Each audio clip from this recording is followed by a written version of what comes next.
कहानी की शुरुआत में किसी लेबोरेटरी का सीन दिखाया जाता है जहां के साइंटिस्ट किसी ग्रोथ हार्मोन के ऊपर जांच कर रहे होते हैं जो किसी जानवर की ग्रोथ रेट को बढ़ा देता है। इसके अलावा यह लोग किसी जीन एडिटिंग के ऊपर भी काम कर रहे होते हैं जहां पर हम प्रोफेसर चेन जिंग टियान से मिलने आता है जो इसका टीचर रह चुका है। वह कहता है हाइड्रा वाली बात पर विश्वास नहीं था, लेकिन अब इन को जंगल में एक स्केल मिला है। अब प्रोफेसर जिंग टियान को अपने साथ वहाँ पर ले जाना चाहता है ताकि वो इसकी जांच कर सके, लेकिन जिंग टियान नहीं जाना चाहता।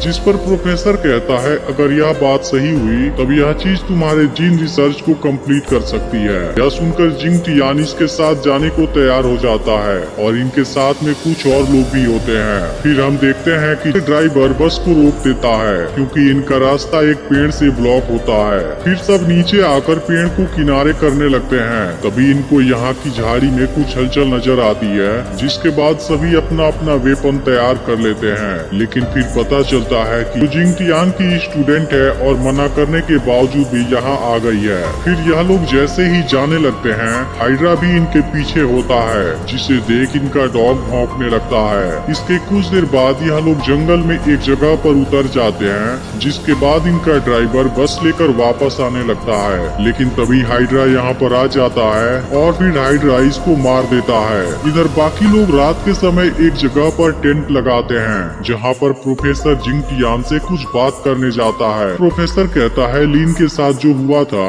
क्या उस चीज के लिए तुम अभी भी मुझे ब्लेम करते हो, लेकिन जिंग टियान इस बारे में कुछ नहीं कहता और यहाँ से चला जाता है। इसके बाद रात को जब सभी सो रहे होते हैं उस वक्त कोई प्रोफेसर के टेंट में कुछ चुराने आता है, लेकिन तभी इनका डॉग भौंकने लगता है, जिसके बाद सब जाग जाते हैं और प्रोफेसर तुरंत अपने पास रखे बॉक्स को चेक करता है। यह देख जिंग टियान कहता है आखिर आपने उसमें कौन सी कीमती चीज रखी है जिसकी आपको इतनी चिंता है। इस पर प्रोफेसर कहता है मैंने इसमें इंसुलिन रखा है क्योंकि मुझे डायबिटीज है। इसके बाद जिंग टियान ली जेंग से पूछता है, लेकिन इसने कुछ भी नहीं देखा होता। तभी युआन डॉग को फ्री कर देता है जो काफी डरा होता है और जंगल में चला जाता है। तभी इनकी नजर पेड़ पर लटके सेरिल के ड्रेस पर जाती है और यह लोग सेरिल को खोजने निकल जाते हैं, लेकिन काफी समय बाद भी एक जैकेट के अलावा इनको कुछ नहीं मिलता। फिर सभी लोग वापस आने लगते हैं, जिसके दौरान हाइड्रा इन पर नजर रख रहा होता है। तभी इसी दौरान सियाओ की बॉडी पर खून की कुछ बूंदे गिरती हैं, जिसके बाद वो यहीं आसपास देखने लगता है और बाकी लोगों से अलग हो जाता है, जिसका फायदा उठाकर हाइड्रा इस पर अटैक कर देता है। इधर सियाओ को गायब देख सभी परेशान हो जाते हैं और यहाँ से इनको हाइड्रा की स्किन मिलती है। तभी प्रोफेसर भी जी यान के साथ यहाँ आ जाता है और हाइड्रा के इतने बड़े स्किन को देख हैरान होता है। तभी जिंग टियान अगले दिन यहाँ से निकलने का डिसाइड कर लेता है, लेकिन प्रोफेसर इस चीज के लिए तैयार नहीं होता क्योंकि वो इस हाइड्रा को किसी भी तरीके से रोकना चाहता है। इस बात से जिंग टियान इस पर गुस्सा होने लगता है क्योंकि इस हाइड्रा को लेबोरेटरी में ही बनाया गया था। इस पर प्रोफेसर पूछता है यह बात तुम कैसे जानते हो, जिसके बाद जिंग टियान बताने लगता है कि यह सब कुछ इसको लीन ने बताया था, जिस एक्सपेरिमेंट को एथिक्स कमेटी ने अप्रूव नहीं किया था। फिर भी प्रोफेसर इस जेनेटिक प्रोग्रामिंग एक्सपेरिमेंट को करना चाहता था। फिर जिंग टियान ने लीन को इसका और डेटा लाने के लिए लेबोरेटरी में भेजा था ताकि वो एनालाइज कर सके और प्रोफेसर को आने वाले खतरे के बारे में बता सके। लेकिन उस दिन अचानक से लेबोरेटरी में एक ब्लास्ट हुआ और वो उसमें मारी गई, जिस पर प्रोफेसर कहता है लेकिन मैं तुमसे झूठ नहीं बोल रहा। तब जिंग टियान कहता है मुझे पता है तुमने मेडिकल किट में ग्रोथ हार्मोन को छुपाया है जो किसी जानवर के ग्रोथ रेट और इम्यूनिटी को बढ़ा देगा और तुम इस जगह पर हाइड्रा के साथ अपने एक्सपेरिमेंट को पूरा करना चाहते हो। अब ली जेंग गुस्से में प्रोफेसर पर अटैक करने जाता है, लेकिन जियान इसके साथ फाइट करके इसको रोक देती है। फिर प्रोफेसर बताता है कि असल में जियान उसकी बॉडीगार्ड है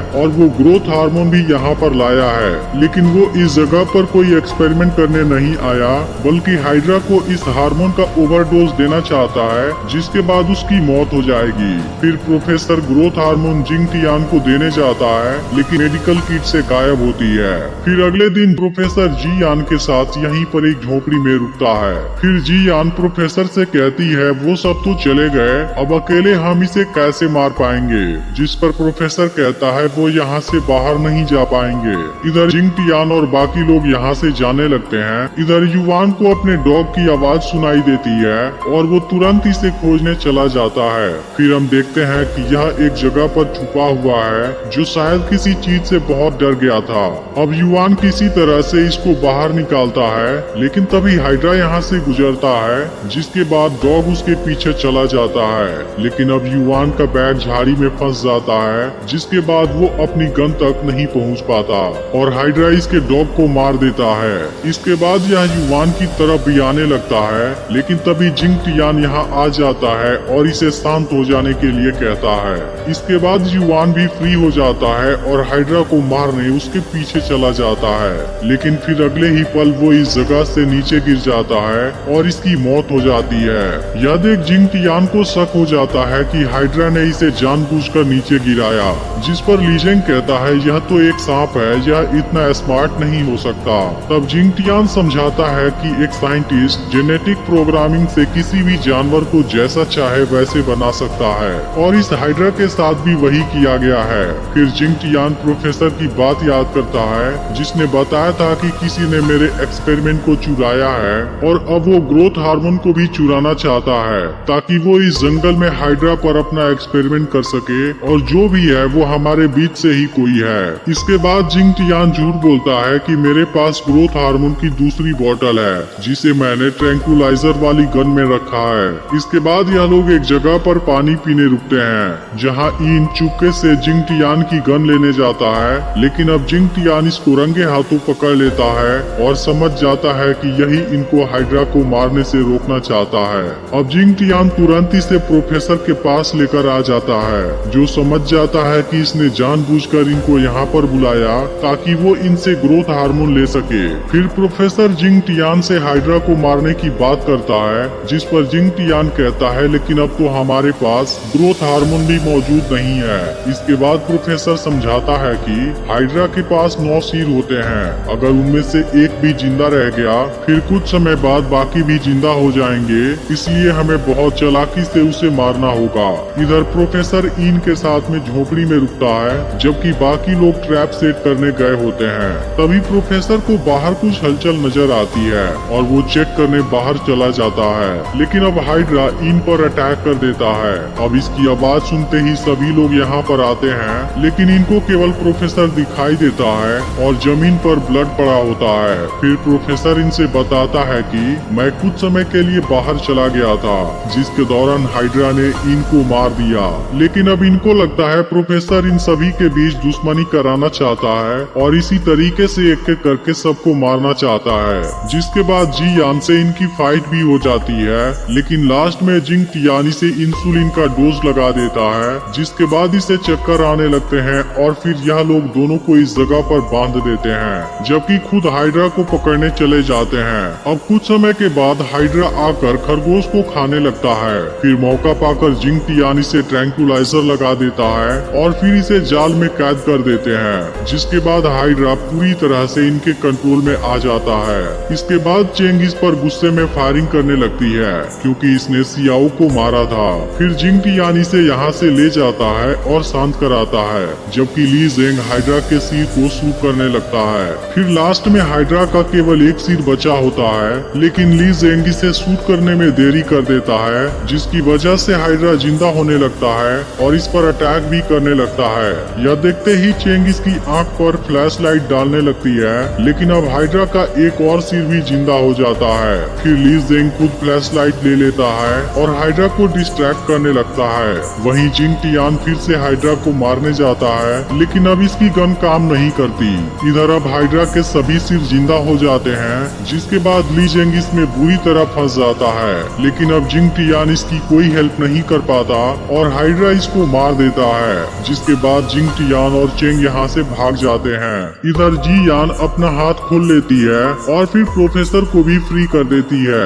इसके बाद दोनों बाहर आने वाले होते हैं, लेकिन अब हाइड्रा इनके सामने आकर खड़ा हो जाता है, जिसके बाद इन दोनों के होश गायब हो जाते हैं। वहीं जिंग टियान परेशान होता है क्योंकि इसे लगता है कि अब कुछ नहीं हो सकता, लेकिन तभी चेंग याद करती है कि उसने प्रोफेसर के कमर में कुछ नोटिस किया था जो कि एक सैटेलाइट फोन हो सकती है। इसके बाद से दोनों झोपड़ी के पास आते हैं जहाँ पर प्रोफेसर जख्मी हालत हालत में पड़ा होता है। लेकिन अब जिंग टियान जैसे ही पीछे देखता है इसकी हालत खराब हो जाती है, क्योंकि इनके पीछे हाइड्रा होता है जो जी यान को बुरी तरह से जकड़ा हुआ था। फिर यह दोनों प्रोफेसर के साथ यहाँ से निकलने लगते हैं, लेकिन तभी अचानक से सैटेलाइट फोन रिंग होने लगती है, जिसकी वजह से हाइड्रा इनको नोटिस कर लेता है। फिर तभी जिंग टियान देखता है यह तो इनकी कॉल है और अब इनको कुछ समझ नहीं आता क्योंकि वह तो मर चुका था। इसके बाद इन सामने आता है और हाइड्रा इसे कुछ नहीं करता और इसने ही ग्रोथ हार्मोन को चुराया है। लेकिन इस चीज में वो अकेला नहीं है, बल्कि इसके साथ में कोई और भी है और उसने ग्रोथ हार्मोन को इसलिए चुराया है ताकि वो इसकी मदद से हाइड्रा का रिप्रोडक्शन करा सके। इसके बाद सेरिल इनके सामने आती है जो असल में लीन है। अब इसे जिंदा देख जिंग टियान काफी हैरान होता है, लेकिन जब इसे पता चलता है कि यह भी इनके साथ में है इसे बहुत बुरा लगता है। इसने लेबोरेटरी में अपनी झूठी मौत का नाटक किया था क्योंकि प्रोफेसर एक्सपेरिमेंट को बीच में रोकना चाहते थे, जबकि यह इस प्रोजेक्ट को बिल्कुल भी बर्बाद नहीं करना चाहती थी। इसके अलावा जिंग टियान भी इस प्रोजेक्ट को रोकने के लिए इसका डेटा चाहता था। इसके बाद लीन जिंग टियान से कहती है मैं अभी भी तुमसे उतना ही प्यार करती हूँ और मुझे इस एक्सपेरिमेंट में तुम्हारी जरूरत है। फिर जिंग टियान कुछ सोचता है और कहता है मैं तुम्हारे लिए कुछ भी करने को तैयार हूँ। इसके बाद बताता है कि जिस दिन लेबोरेटरी में एक्सप्लोजन हुआ था मैं उस दिन तुम्हें शादी के लिए प्रपोज करने वाला था। इसके बाद वो लीन को प्रपोज भी कर देता है, जिसे देख लीन बहुत इमोशनल हो जाती है और इसे एक्सेप्ट कर लेती है। लेकिन दूसरी तरफ चेंग बहुत दुखी होती है। लेकिन तभी हम देखते हैं कि जिंग टियान चुपके से ग्रोथ हार्मोन ले लेता है। फिर जब लीन को इस बारे में पता चलता है वो बहुत ज्यादा गुस्सा हो जाती है। इसके बाद जिंग टियान इन को शूट कर देता है, लेकिन तभी लीन हाइड्रा से इन पर अटैक करने का ऑर्डर दे देती है, जिसके बाद हाइड्रा इन पर अटैक करना शुरू कर देता है। फिर जिंग टियान इसे किसी तरीके से रोकता है और बाहर भागता है, लेकिन तभी जिंग टियान और हार्मोन दोनों नीचे गिर जाते हैं। इसके अलावा यहाँ खतरनाक हाइड्रा इनके सामने मौजूद होता है। अब लीन हार्मोन को लेने जाती है, लेकिन तभी चेंग इसकी बाजू में शूट कर देती है। अब इस बात से लीन गुस्से में हाइड्रा से इनको मार देने का ऑर्डर दे देती है, जिसके बाद हाइड्रा तुरंत जिंग टियान पर अटैक करने लगता है और चेंग को बुरी तरह से जकड़ लेता है। लेकिन इसी बीच लीन के जख्मी हाथ से ब्लड बाहर आने लगता है, जिसे देखते ही हाइड्रा अपना कंट्रोल खोने लगता है और अब लीन की तरफ अट्रैक्ट होने लगता है। इसके बाद लीन इसको समझाने की पूरी कोशिश करती है, लेकिन हाइड्रा और लीन को जिंदा चबा जाता है। फिर जिंग टियान खुद को हाइड्रा के अटैक से बचाता है और इसकी बॉडी में हार्मोन इंजेक्ट कर देता है, जिसके तुरंत बाद हाइड्रा की मौत हो जाती है। अब कुछ देर बाद चेंग भी होश में आ जाती है और प्रोफेसर के साथ दोनों यहाँ से जाने लगते हैं। लेकिन तभी हमें इसी जगह पर हाइड्रा के कुछ अंडे नजर आते हैं, जिसमें से उसके बेबी भी बाहर आने लगते हैं। और इसी के साथ मूवी यहीं पर एंड हो जाती है।